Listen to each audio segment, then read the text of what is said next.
सबको जय गुरु जी, प्यारी-प्यारी संगत सबको जय गुरु जी। पहले गुरु जी का शुक्राना कि उन्होंने सेवा बख्शी फिर से और बहुत सारी सेवा गुरु जी ऐसे देते रहते हैं। कुछ ना कुछ छोटी-मोटी सेवा तो हो ही जाती है। अभी 31st मई का भी रिसेंट सत्संग है कि गुरु जी का समाधि दिवस था एंड यहाँ पे सत्संग था, तो मुझे वहाँ भी गुरु जी का सेवा करने का मौका उस दिन मुझे मौका मिला सेवा करने का। सो उसका भी शुक्राना गुरु जी जो आपने मुझे ये सेवा बख्शी है। गुरु जी की ना सेवा कभी छोटी-बड़ी नहीं होती। आपको जो सेवा मिले वो सेवा होती है। सपोज़ एक सत्संग में अगर आप गए और आपको वहाँ पे टिश्यू बाँटने की भी सेवा दी, तो वो भी एक सेवा है और वो सेवा भी सर माथे पर होनी चाहिए। और बहुत सारे ऐसे सत्संग हैं। अभी तो मैं सबसे पहले सत्संग ये है कि मेरे दादाजी ना बहुत बीमार हो गए थे फ़रवरी में और हमारी टिकट्स बुक थी फ़रवरी की। मम्मा की ना 12th फ़ेब की टिकट बुक थी दिल्ली की और मम्मा को कैंसल करना पड़ा। उसी दिन दादाजी को हमें हॉस्पिटल एडमिट करना पड़ा। तो मम्मा की टिकट्स कैंसल करनी पड़ी। उसके बाद हमारी टिकट्स बुक थी। मुझे डेट याद नहीं है कब की बट हमारी टिकट्स बुक थी फ़रवरी मंथ की। तो हमने वो भी कैंसल करवानी पड़ी बिकॉज़ दादाजी वाज़ नॉट वेल। मैंने बोला कोई बात नहीं। और मैं बार-बार गुरुजी को बोल रही थी कि गुरुजी क्यों कर रहे हो आप ऐसे? मेरी टिकट्स क्यों कैंसल कर रहे हो? मेरी टिकट्स क्यों कैंसल कर रहे हो? ऐसा क्या हो गया आपको? एंड उसके बाद मार्च में फिर से हमारा प्रोग्राम बनता है और हम लोग 14th ऑफ मार्च को निकल के हम 15th को पहुँचते हैं दिल्ली। तो हमारा 14th का वापस हमारा प्लान बन जाता है। तो इन बिटवीन ना मेरे अंकल जी जब आए हुए होते हैं ना, मेरे दादाजी की जो मैं बता रही थी तबीयत बहुत खराब थी, तो उन्हें निमोनिया हो गया था, वो एडमिटेड थे हॉस्पिटल में। तो मम्मा ना रात को मम्मा को ड्रीम आया था कि मम्मा ना कहीं बैठी हुई है, कहीं पेड़ के नीचे या कहीं बैठे हुए हैं और एकदम से ना गुरुजी आते हैं वहाँ से और मम्मा को थी हाय गुरुजी और जाते ही मम्मा गुरुजी के चरणों में जाके ऐसे मत्था टेक लेती है और गुरुजी के साथ मेरे अंकल जी होते हैं, मतलब मेरे हस्बैंड होते हैं गुरुजी के साथ और एकदम से वो आते हैं और गुरुजी और मेरे अंकल जी एक रूम में चले जाते हैं। बाद में मम्मा को रियलाइज़ हुआ कि एक रूम में जो अंधेरा मतलब एक रूम में जहाँ जाते हैं वहाँ मेरे दादाजी होंगे हॉस्पिटल में, वो हॉस्पिटल में ही होते हैं। वहाँ पे गुरुजी आते हैं और मेरे दादाजी को लाइफ ब्लेस करके जाते हैं। सो बहुत-बहुत शुक्राना, अनंतम शुक्राना गुरुजी। अच्छा फिर मैं आपको बता रही थी कि हम लोग जा रहे थे दिल्ली, तो जब हम दिल्ली 15 को हम लोग दिल्ली पहुँचते हैं एंड जब मैं यहाँ पे ना हम लोग दिल्ली के लिए मैं जब पैक कर रही थी अपनी बैग्स तो मुझे बार-बार ना गुरुजी बोल रहे थे पासपोर्ट रख लियो, पासपोर्ट रख लियो। तो मुझे समझ में नहीं आ रहा था कि गुरुजी बार-बार क्यों बोल रहे हो पासपोर्ट रखना है? तो मैंने बोला मम्मा को मैंने ऐसे ही बोला कि मम्मा मुझे गुरुजी बार-बार बोल रहे हैं पासपोर्ट रख लियो, पासपोर्ट रख लियो। आई डोंट नो कि ये सत्संग किसका है? ये सत्संग किस संगत के रिलेटेड है? मुझे नहीं पता है, शायद ये किसी के संगत के लिए आंसर भी होता है। क्योंकि हर एक सत्संग में आपको आंसर मिलता है ना? तो बार-बार पासपोर्ट के लिए मुझे जब बोल रहे थे, तो मैंने क्या किया मैंने ना ऐसे ही मम्मा ने बोला कि तू क्या करेगी पासपोर्ट ले जाके? मैंने बोला मैं गुरुजी के मंदिर में ब्लेस करवा दूँगी। तो बोले ठीक है चल ले जा, तेरी मर्ज़ी। फिर मैं पासपोर्ट अपने रख लेती हूँ एंड संगत जी उस वक़्त मेरे और मेरे अंकल जी का प्लान्स चल रहे होते हैं कि हमें कनाडा वीज़ा अप्लाई करना है, हमें फाइल डालनी है। जो हमें डॉक्यूमेंट्स वगैरह हम लोग सब हमारे एजेंट को दे के आए थे, हम लोग सबमिट करके आए थे। हमें सिर्फ फाइल लॉगिन करनी है कनाडा वीज़ा की।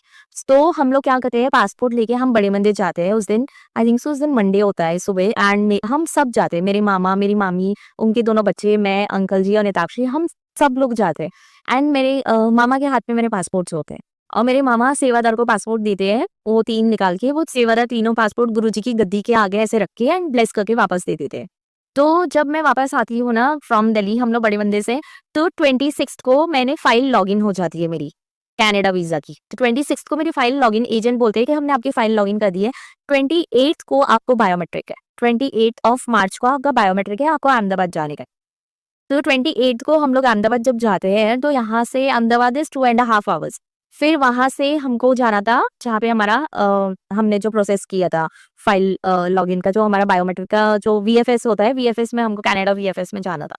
तो वहाँ पे हमें किसी ने बोला था कि 2 घंटा लग जाएगा। हमें ऐसा लगा कि वी ओनली किसी ने बोला था पहले 15 मिनट में काम हो जाएगा, बट वहाँ जाके पता चला कि 2 घंटा हो जाए एंड निताक्षी हमारे साथ थी और निताक्षी बहुत क्रैंकी हो रही थी, बहुत ज़्यादा। तो जब हम अंदर गए, हमारा प्रोसेस स्टार्ट हो गया, हम अंदर गए, हमारा नंबर आया, तो वहाँ पे 2 प्रोसेस था। एक था वाज़ डॉक्यूमेंटेशंस का एंड सेकंड वाज़ था बायोमेट्रिक रूम में। तो वो जो मेन जो प्रोसेस था बायोमेट्रिक रूम में जहाँ पे हमारे पिक्चर्स क्लिक किए जा रहे थे, हमें फिंगरप्रिंट्स देने थे। तो जब हम वहाँ पे गए ना संगत जी, तो वहाँ पे 12 नंबर के रूम्स थे 1 टू 12 और मैं वहाँ पे आगे रूम के आगे बैठी हुई थी और निताक्षी बहुत चिढ़ रही थी एंड पता नहीं मेरे मुँह से ऐसा निकला एकदम से कि गुरुजी 7 नंबर का रूम देना, मुझे 7 नंबर का रूम चाहिए, मैंने ऐसा बोला एंड सडन ऑफ एक सिक्योरिटी गार्ड आते हैं वो हमारे पास और हमें आके बोलते हैं कि मैम आप 7 नंबर में रूम चले जाओ, पहले आप जाना, आपकी बेटी को आपके अंकल आपके हस्बैंड हैंडल करेंगे, फिर आप बाहर आओगे तो आपके हस्बैंड वो रूम में जाएंगे। तो मैं बोलती हूँ वाओ जय गुरु जी। शुक्राना 7 नंबर का रूम मिल गया। एंड जैसे और तब तक ना संगत जी मेरे अंदर से मुझे ऐसा लग रहा था कि हर चीज़ पॉज़िटिव हो रही है। मतलब सब कुछ अच्छा, अच्छा, अच्छा हो रहा है। मतलब गुरुजी है ही हमारे साथ। मतलब ऐसा फ़ील भी आ रहा था कि गुरुजी हमारे साथ है। तो जब हम लोग 7 नंबर के रूम में से बाहर निकले, हमारा प्रोसेस हो गया। यू वोंट बिलीव 3rd अप्रैल को 2nd अप्रैल वाज़ निताक्षीज़ बर्थडे और 3rd अप्रैल को हमें मतलब मुझे तो नहीं आया, मुझे 4th अप्रैल को आया। 3rd अप्रैल को हमारे एजेंट को अप्रूवल आता है कि हमें कनाडा वीज़ा मिल गया है। सो हम लोग बहुत खुश हो जाते हैं। 4th अप्रैल को हमें कॉल आता है कि कांग्रेचुलेशंस आपको कनाडा वीज़ा मिल गया है। तो हम बोलते हैं वाओ! चलो हम शुकराना करते हैं गुरुजी के शुकराना, ठीक है? उसके बाद क्या होता है मैंने ऐसे ही बोला था कि मैं एक दिन शुकराना सत्संग करूँगी क्यों? क्योंकि मुझे कनाडा वीज़ा गुरुजी ने दिलवाया है, उसका मैं शुकराना सत्संग करूँगी। और उस वक़्त ना क्या होता है हम लोग जब शुकराना सत्संग कर रहे होते हैं, मुझे डेट भी याद नहीं है, सॉरी मई की बात है, हम लोग उस दिन शुकराना सत्संग कर रहे होते हैं, अप्रैल या मई की बात है, आई डोंट रिमेंबर, मैं आपको बताती हूँ। तो जैसे ही हम लोग शुकराना सत्संग कर रहे होते हैं ना, उसी दिन मेरे को कनाडा वीज़ा आता है, मतलब स्टैम्पिंग होके पासपोर्ट मेरे पास आता है। मेरे पास कब से पासपोर्ट गया हुआ था, मैं आपको डेट बता रही हूँ, परफेक्ट 30th अप्रैल 30 अप्रैल का दिन था। 30 अप्रैल को मेरा फिर से कनाडा वीज़ा का स्टैम्पिंग होके आता है। एंड जब मैंने उस डेट को अब 3rd अप्रैल को, 4th अप्रैल को और 30th अप्रैल को आप टोटल करोगे ना, तो कहीं न कहीं आपको टोटल 7 ही मेरा आ रहा था। जैसे 16 आ रहा था नंबर, जैसे टोटल नंबर 7 आ रहा था। तो मैं बार-बार शुकराना कर रही थी गुरुजी को कि शुकराना कि मतलब आपने सारा काम करवाया और आपने मुझे बोला मैं तेरे साथ हूँ। और इस चीज़ के लिए मैं सच में पता नहीं उस वक़्त मुझे कैसे गुरुजी ने मेरे पासपोर्ट्स पड़े मंदिर मुझे ऐसा दिमाग में डाला कि तू अपने पासपोर्ट लेके आ, मैं तेरे पासपोर्ट ब्लेस करता हूँ। मतलब मेरे दिमाग हर चीज़ गुरुजी की ब्लेस देखो मेरे मन में ऐसा आया कि गुरुजी के आगे तो लोग पेपर्स भी ब्लेस प्रॉपर्टी अगर लेते तो वो पेपर भी ब्लेस करवाते, नहीं गाड़ी लेते चाबी ब्लेस करवाते। जब बच्चा आता है तो बच्चे को भी ब्लेस करवाने जाते, तो पासपोर्ट क्यों नहीं? मेरे मन में ये चल रहा था। तो मैं तुरंत गई और मैंने वो गुरुजी से ब्लेस करवाया। अच्छा उसके बाद ना हम लोग थर्सडे को गए थे एंड थर्सडे को ना उस दिन 4 बजे मंदिर खुल गया था और हमें ऐसा लग रहा था कि हम 5 बजे ये मंदिर खुलेगा। तो उस दिन इतनी भीड़ थी ना संगत जी बहुत भीड़ थी, बहुत ज़्यादा। एंड निताक्षी जब भी मंदिर जाती है ना, वो कभी परेशान नहीं करती, कभी नहीं। मंडे को भी हम लोग गए थे, कभी नहीं की। उसके बीच में भी हम गए थे, कभी हमें परेशान नहीं किया। उसने थर्सडे को ही हमें परेशान करा था, बहुत परेशान करा था मंदिर में। तो हर सेवादार और जैसे ही वो जा रही थी ना, हर सेवादार उसको एक ना एक ट्रॉफी पकड़ा रहे थे। तो हम खुश हो रहे थे कि चलो गुरुजी की ब्लेसिंग्स उसको ज़्यादा मिल रही है और हम बहुत खुश हो रहे थे कि चलो गुरुजी की ब्लेसिंग्स मिल रही है। तो उसके बाद क्या हुआ संगत जी हम लोग जब वहाँ पे गए मंदिर में, वहाँ लाइन में हम खड़े थे।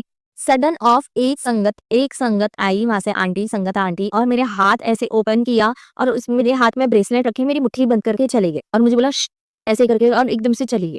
और मैं एकदम से ऐसे मतलब मैं हैरान कि ये क्या हुआ एकदम से। एंड उसके बाद मैंने शुक्राना जय गुरुजी बोला, जब मैंने ओपन किया मेरी मामी ने मुझे पूछा क्या दिया, क्या दिया? जैसे ही मैंने हाथ ओपन किया और मैंने देखा ब्रेसलेट और मैं इतना शुक्राना करूँ गुरुजी को। और मैं बार-बार मैं मंदिर के अंदर गई, निताक्षी तभी भी ट्रबल कर रही थी उस दिन। बट जैसे ही हम मंदिर के बाहर आए, वो बहुत शांत हो गई। तो उसका भी हम शुकराना कर रहे थे कि शुकराना गुरुजी आपने इतने प्यारे दर्शन कराए, बहुत प्यारे। अच्छा अब एक और सत्संग है, ये मंडे का ही सत्संग है। उसमें क्या हुआ था मंडे को मैं मेरी मामी की दोनों बेटियाँ हम लोग गए थे मंडे को वहाँ पे बड़े मंदिर। तो जब हम गए ना तो कभी भी मतलब उस दिन मेरी गलती थी, कभी भी मेरे से ना जल प्रसाद कभी नहीं छूटता है। मेरे लिए जल प्रसाद इज़ लाइक बहुत बड़ी ब्लेसिंग्स होती है हमारे लिए, है ना? जब गुरु जी का जल प्रसाद मिल जाए। तो जब हमें जल प्रसाद मुझे मिला ना, तो हम लोग रिक्शा में थे और मेरी गोद में ही जल प्रसाद था। सडन ऑफ मैं रिक्शा में से उतरी, आई डोंट नो कैसे वो जल प्रसाद सीट पे रह गया और मैं जैसे ही घर के अंदर एंटर हो रही थी और उसके बाद मुझे याद आया अरे मेरा जल प्रसाद है ही नहीं मेरे हाथ में ऐसे। और मैं फटाफट बाहर जाती हूँ और मैं रिक्शा ढूँढती हूँ, मुझे रिक्शा वाला मिलता ही नहीं। फिर उसके बाद मैं बोलती हूँ यार गुरुजी ये क्या हो गया? गलती हो गई मुझसे, सॉरी मैं। तो मेरे मामा ने बोला कि तेरे नसीब में ही नहीं होगा वो जल प्रसाद, वो किसी और को ज़रूरत होगी। अगर तुझे मिल गया तो तेरी किस्मत, अगर तुझे नहीं मिला तो शायद किसी और को वो ज़रूरत होगी जल प्रसाद की या तुझे ज़रूरत नहीं है। तो मैं एकदम से मेरी मामी की बेटी क्या करती है, बोलती है दीदी आप टेंशन मत करो, मैं ना यहाँ से लॉस्ट आइटम में जाके मतलब उबर हमने उबर ऑटो किया होता है, तो उबर ऑटो के ऐप में जाके उसने लॉस्ट आइटम कर दिया।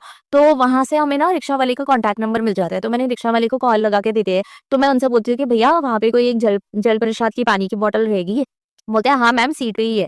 तो मैंने बोला आप प्लीज़ मुझे मैं उनको बोलती हूँ कि प्लीज़ मुझे दे जाओगे? बोलता है हाँ, हाँ मैं आपको दे जाऊँगा, मैं अभी सरोजनी नगर में हूँ, वो ऐसा बोल रहे थे। तो मैंने बोला ठीक है आप इस तरफ आओगे? बोलते हैं अच्छा। राइट वे मतलब वो जैसे ही उसने कस्टमर को ड्रॉप किया एंड तुरंत वो मुझे वापस जल प्रसाद देने आए। एंड उसके बाद मैं इतना शुक्राना करूँ कि गुरुजी शुक्राना आपने मेरा जल प्रसाद मुझे वापस लौटाया। तो ये भी एक सत्संग है, ठीक है मेरी मिस्टेक है, आई एक्सेप्ट कि मेरे से थोड़ी गलती हो गई कि मैंने ध्यान नहीं दिया, बट वो चीज़ मेरे पास आ गई। सो बहुत-बहुत शुक्राना उस चीज़ का और थैंक यू गुरुजी, आप इतना साथ देते हो हमारे साथ, इतना हमारा ध्यान रखते हो, उस चीज़ का शुक्राना। ऐसे बहुत सारे अच्छा ये भी एक सत्संग है, एक ना मेरे अंकल जी का ना वीज़ा अप्लाई करते हैं, वो जमाइका गए हुए थे, उनके बॉस उनका ना वर्क परमिट का वीज़ा अप्लाई करते हैं। तो जब वो वहाँ पे जाते हैं ना, तो उनको वीज़ा में मैं उनको तब भी हमने शुक्राना सत्संग वही किया था। मेरे हमारे कनाडा वीज़ा का और उनका एक वर्क परमिट का वीज़ा अप्लाई किया था उनके बॉस ने, उसका हमने शुक्राना सत्संग किया था। तो जब वो वहाँ पे जाते हैं ना, तो मुझे बोलते बहुत टेंशन में होते हैं हम लोग क्योंकि बहुत इम्पोर्टेंट वीज़ा होता था इनका, मेरे अंकल जी का। तो जब वो वहाँ पे गए ना, तो मैं वेट कर रही थी कि क्या आएगा, येस आएगा, नो आएगा, उनको रिजेक्ट तो नहीं हो जाएगा, अप्रूवल। बट मैं गुरुजी को बोल रही थी, "गुरुजी देखो आपकी मर्ज़ी, आपको जो ठीक लगे आप करना। अगर आपको लगता है हाँ, उनके लिए अच्छा है तो आप दे देना, अगर आपको लगता है उनके लिए अच्छा नहीं है तो आप छोड़ देना।" तो संगत जी क्या हुआ, जब मेरे अंकल जी बाहर आके मुझे कॉल करती तो मुझे बोलती मैं उनको बोलती हूँ कि अगर आपको मिल जाए ना तो आप ऐसा बोलना कि कर शुक्राना सत्संग, और अगर आपको नहीं मिले तो फिर भी मैं दुःख का शुक्राना सत्संग करूँगी। मैं ऐसा नहीं कि सिर्फ़ सुख का करूँगी, मैं दुःख का भी करूँगी। तो जब मुझे मिल जाता है तो वो तुरंत बोलते हैं कि कर शुक्राना सत्संग, ऐसे तो मैं समझ जाती हूँ। मैं बोलती हूँ मिल गया? बोलते हैं हाँ। मैंने बोला वाओ! जय गुरुजी।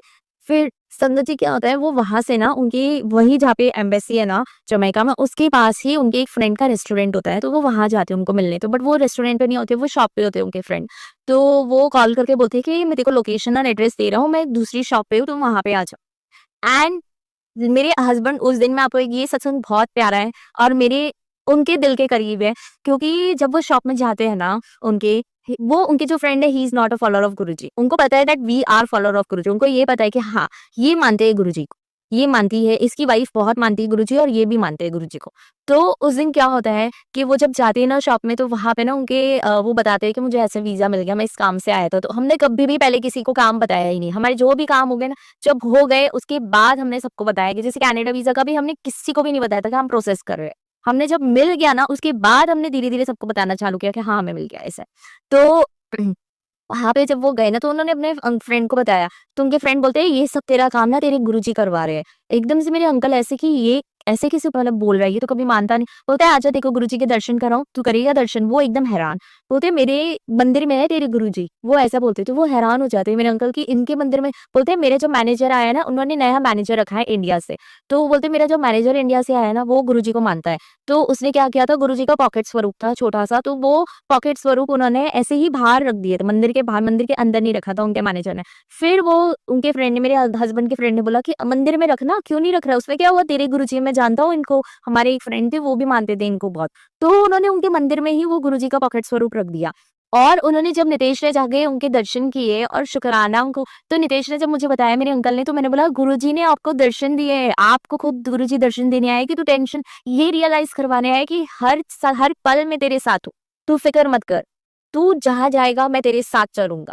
तो मैंने बोला आप इस चीज़ का भी शुकराना करो। और सच में शुकराना है, अनंतम शुकराना कि हमारी लाइफ़ में ना जो चेंजेस आए हैं, वो गुरुजी की वज़ह से आए हैं। हमारी लाइफ़ टोटल डिफरेंट गुरुजी की वज़ह से हो गई। पहले हम लोग ना सच्ची बोलो हर चीज़ हम करते थे, गॉसिपिंग करते थे, ये करते थे, वो करते थे, बट नहीं, अब नहीं करते।